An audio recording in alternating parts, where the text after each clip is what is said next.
விஜய் இயக்குனர் வினோத் இயக்கத்தில் ஜனநாயகன் படத்தில் நடித்து வருகிறார். இப்படத்தின் ஷூட்டிங் கிட்டத்தட்ட முடிந்துவிட்டது. தற்பொழுது இறுதிக்கட்ட பணிகள் நடைபெற்று வருகிறது. தமிழக வெற்றி கழகம் என்ற கட்சியை தொடங்கி 2026 சட்டமன்ற தேர்தலை நோக்கி பயணித்து வரும் விஜய் இப்படம் தான் தனது கடைசி படமாக இருக்கும் என தெரிவித்திருந்தார். அடுத்த ஆண்டு மே மாதம் சட்டமன்ற தேர்தல் நடைபெற இருப்பதால் அதற்கு முன்பாக இப்படத்தை இறக்கிவிட வேண்டும் என்று திட்டமிட்டு தான் தேதியை அறிவித்தனர். அதே சமயம் இப்படம் அரசியல் ரீதியான ஒரு கதையாக இருக்கும் என கூறப்படுகிறது.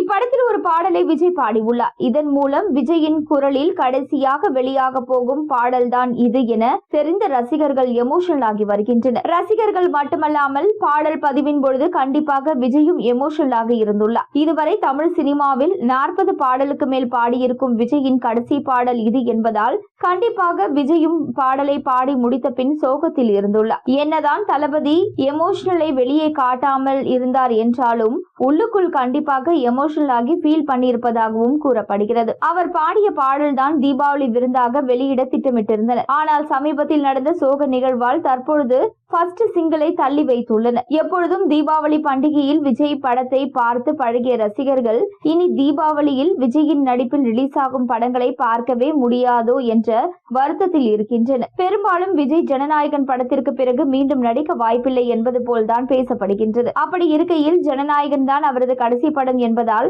விஜய் ரசிகர்கள் மிக மிக எமோஷனல் ஆகி வருகின்றனர். விஜய் பிரச்சாரத்தில் நடந்த சோக சம்பவத்தின் எதிரொலியாக தற்பொழுது ஜனநாயகன் படத்தின் ப்ரமோஷன் வேலைகள் முடங்கி உள்ளன. இதனால் தற்பொழுது ஜனநாயகன் படம் திட்டமிட்டபடி சரியாக ஜனவரி 9ஆம் தேதி திரையரங்குகளில் வெளியாகுமா அல்லது தள்ளி போகுமா என்ற கேள்வியும் அனைவரது மத்தியிலும் எழும்பி உள்ளது.